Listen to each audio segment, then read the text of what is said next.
अनंत हत्या, एक crime thriller. अध्याय 1, अज्ञात का आतंक। दिल्ली की रातों में एक अज्ञात हत्या की लहर ने लोगों को दहशत में डाल दिया। हर हत्यारे की योजना इतनी निष्ठुर थी कि लोगों के बीच गहरी चिंता का माहौल था।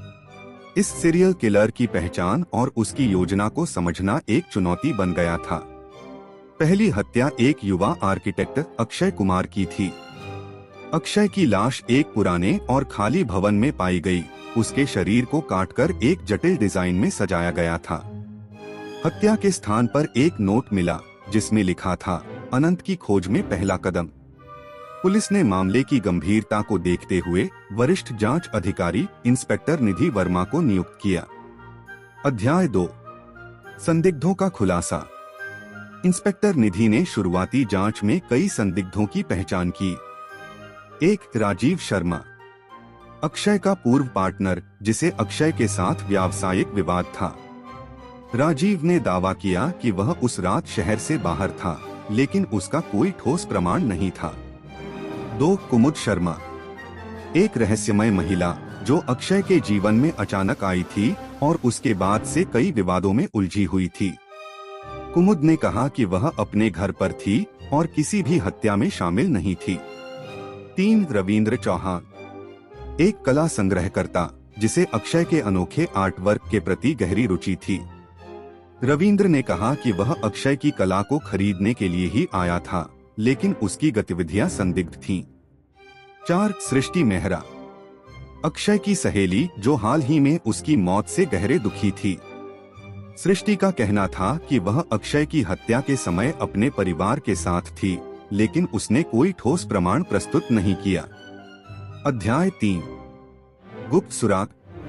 इंस्पेक्टर निधि ने घटनास्थल पर एक गहरी जांच की और देखा कि हत्या के बाद छोड़े गए नोट में एक गणितीय प्रतीक था। यह प्रतीक एक गणितीय परिकल्पना का हिस्सा था जिसे अनंत के साथ जोड़ा गया था।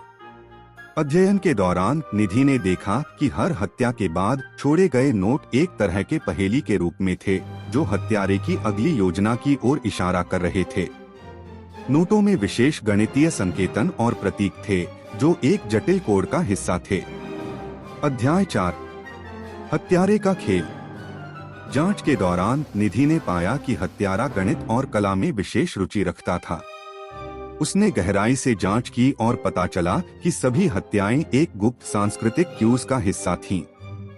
हत्यारे ने एक ऐसी योजना बनाई थी जिसमें वह न केवल हत्या करता था बल्कि कला के माध्यम से एक संदेश भी प्रस्तुत करता था। अध्याय 5, अनंत की पहचान। जांच के दौरान निधि को एक महत्वपूर्ण सुराग मिला, एक पुराना ग्रंथ जिसमें हत्यारे द्वारा छोड़े गए गणितीय प्रतीक का वर्णन था। ग्रंथ के अध्ययन से पता चला कि हत्यारा एक गणितज्ञ था जिसका नाम राहुल वर्मा था। राहुल का संबंध कई गणितीय परियोजनाओं से था और उसने हाल ही में गणितीय कला की एक प्रदर्शनी आयोजित की थी। राहुल वर्मा की जांच में पाया गया कि उसने एक बेहद जटिल गणितीय सिद्धांत को जीवन और मृत्यु के खेल के रूप में बदल दिया था। उसकी हत्याओं का उद्देश्य उस सिद्धांत की सही प्रस्तुति करना था। अध्याय 6, गिरफ्तारी और खुलासा। इंस्पेक्टर निधि ने राहुल वर्मा को गिरफ्तार किया और उसकी गहन पूछताछ की। राहुल ने स्वीकार किया कि उसने हत्याओं को गणितीय सिद्धांत और कला के माध्यम से एक महान खोज के रूप में देखा। वह मानता था कि उसकी हत्याएं एक अनंत सत्य को उजागर करने का तरीका थीं और उसने हत्या के माध्यम से इस सिद्धांत को प्रकट किया। राहुल ने बताया कि उसने अपनी कला और गणितीय सिद्धांत को दिखाने के लिए हत्या को एक अद्वितीय तरीका बना दिया।